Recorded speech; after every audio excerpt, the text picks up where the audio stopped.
hello you, welcome to Geekism. We're going to crack on with a new fantastic build in the Pirates area, something that's really sort of pushing the boundaries of what I've done before, I think. But before that, we have a few very generous names to add to our haul of patrons. I can't believe it, but this place is getting pretty full in here. We've randomly selected some of these for you, so we've got 3 names to add. Let's just get into here so we can edit it. There we go, there's number 1. First one that's going down is J Embers 87. There, thank you very much, Jay. Oh, I always forget to do it in capitals. J, let's put a space then. 87, like that. Yeah, that's loads better. And then all the way over here, we have a guarding knight who now belongs to Snake 756. Thank you very much, Snake, for your support. Let's put the names in properly. There we go. And Jeff Dark Pittman, you are a sleeping drat. I hope that seems appropriate. Jeff Dark Pittman. Jeff is a very active member of the community over on Patron as well. Oh, we can't quite fit you, Jeff. Doesn't quite fit the whole thing. I'm just going to put you down as Jeff Dark, because we know who you are, don't we? There we go.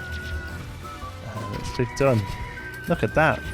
Really amazing how it's filling up. I can't believe it. We've had to make a 3rd row down the front here. Thank you very much for all of your support. Remember, if you would like your name on here, and if you'd like to support the channel as well, you can do so at patreon.com/geekism. Right, let's head back over to the pirate area and crack on. I have been putting this off for quite a while, to be honest. The main reason is I'm not a coaster builder. It's not my forte. So I've been doing loads of research about this. I've been looking at some dueling coasters online. I've looked at the dueling hybrid that they built to announce the feature of dueling coasters. I went back and watched Silverette's fantastic Coaster College about hybrid coasters. So I've tried to use lots of different elements all together to create quite a cool looking dueling coaster that's also a bit realistic as well. The main issue we are going to have though is that the terrain here is all built up because it's housing the log flume as a dark ride, so we're a little bit limited in what we can do regarding the drops. You find here that this first drop, it just isn't nowhere near enough, so we actually go back and make the chain lift a little bit higher.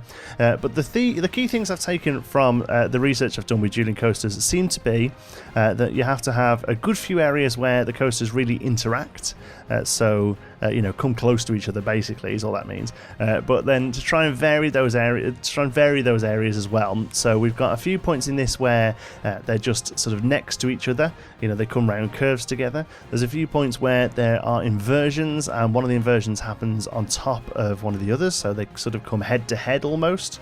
There are also a point where they actually come past each other, so they're actually going in the opposite direction of each other and they come past each other. So try to do lots of different things.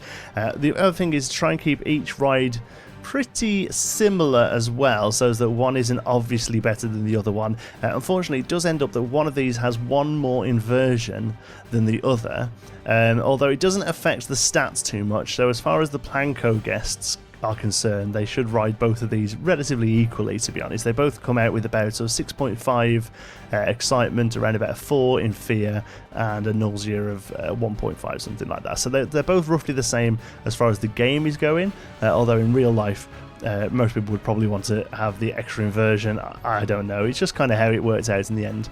So what I want to do is have this big drop that they both shared, and then the other thing I noticed as well is one of the features with dueling coasters is that a couple of times they'll sort of spread away from each other and kind of do a little bit on their own as well. So that happens twice in this. They kind of spread away and do their own thing and then come back to meet each other. So the first one here is they come down the drop and branch off.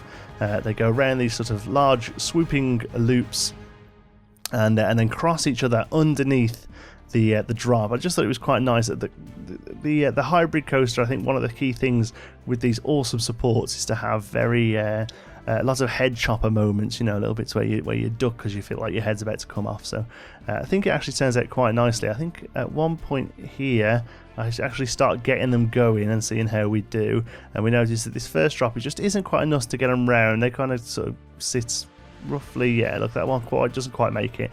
So what I actually do is go back right down here and just put a bit of a stronger angle on there, and it's still not massive. It's still only about a 40-degree angle, so it's still believable, you know, although it's a little bit higher than I want probably.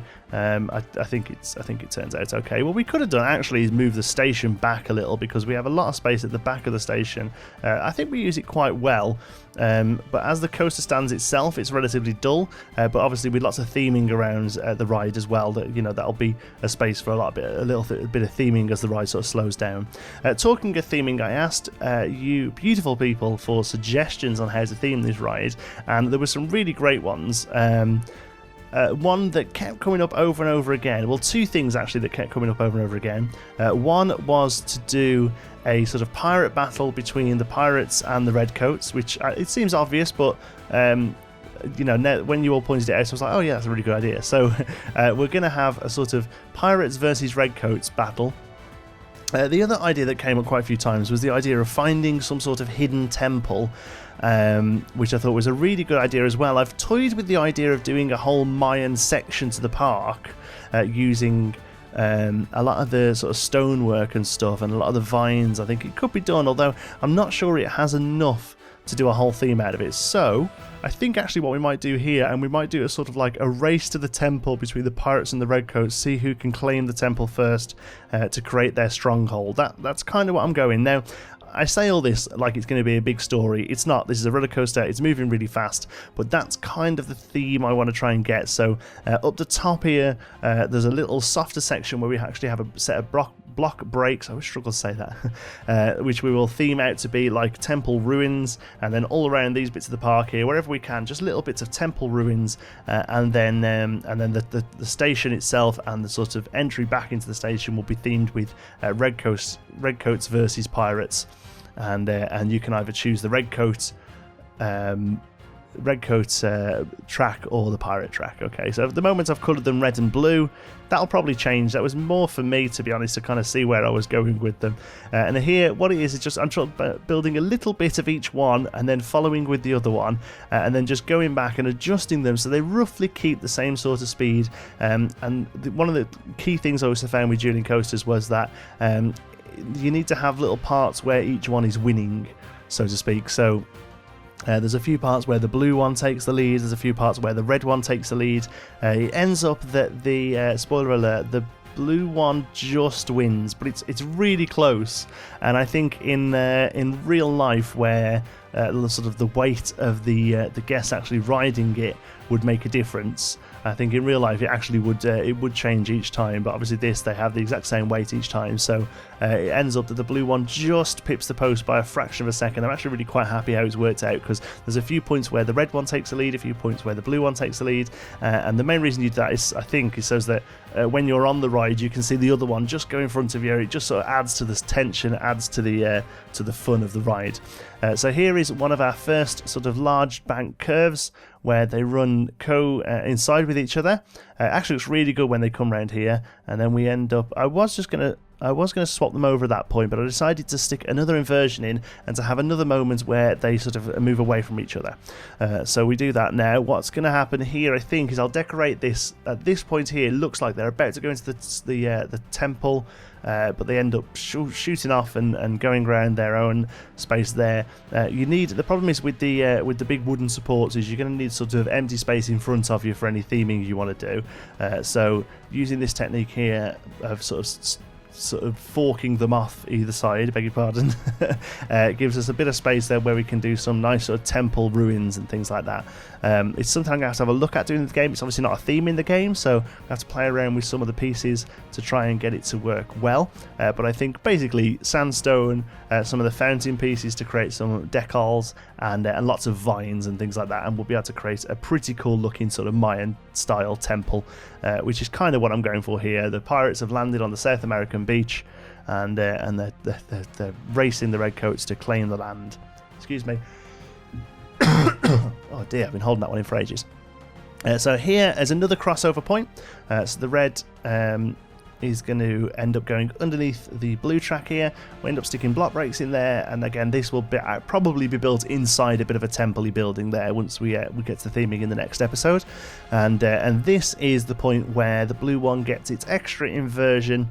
I wanted the red to come underneath it, and again another one of these points where it's almost, you could feel like if you stretched your hand out and stretched their hand out, you'd touch, sort of head to head, angle to angle, head to head. These sort of moments. I'm trying to think if I've actually ever been on a dueling coaster in real life. I'm not sure I have.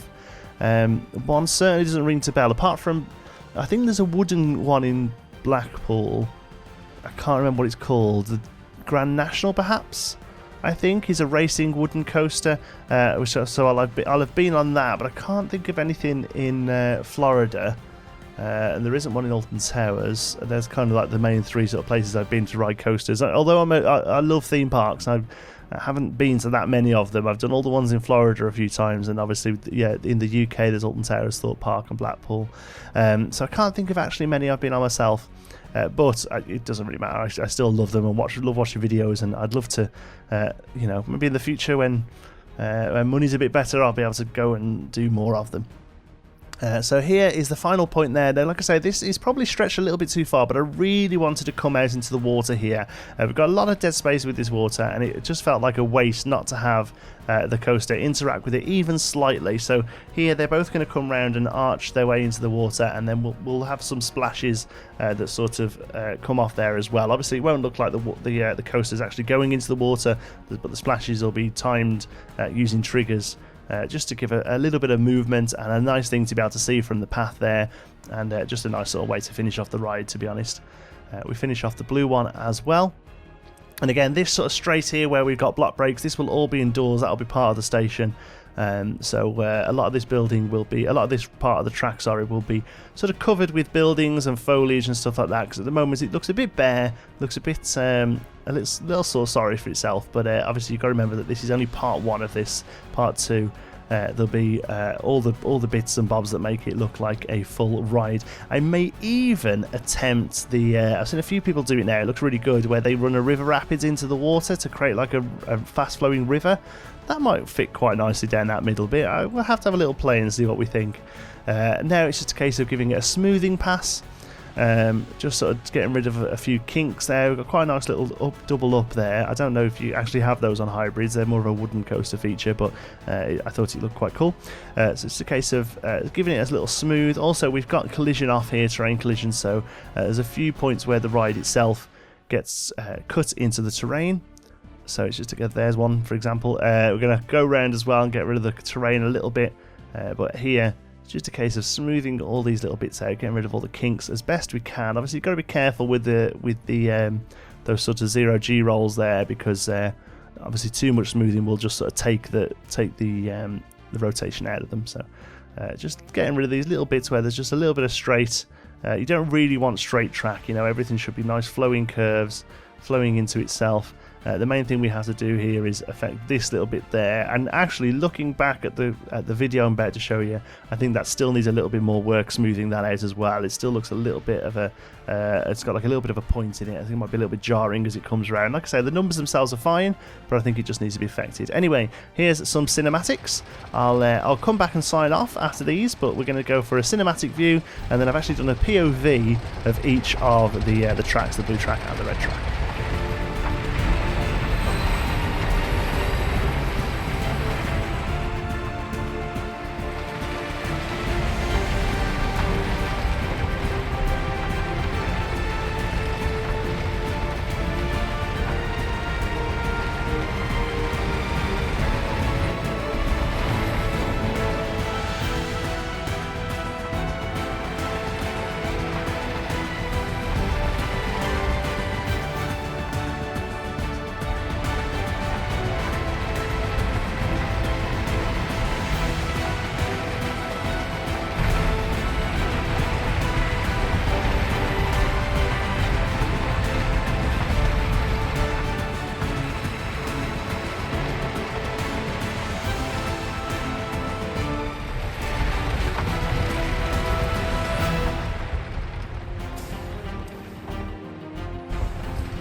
There you go. Like I say, a little bit more of a smoothing path needed on a few parts, but hopefully you get an impression there of where some places beat and some places, you know, the red one's winning, the blue one's winning. I think it looks quite good.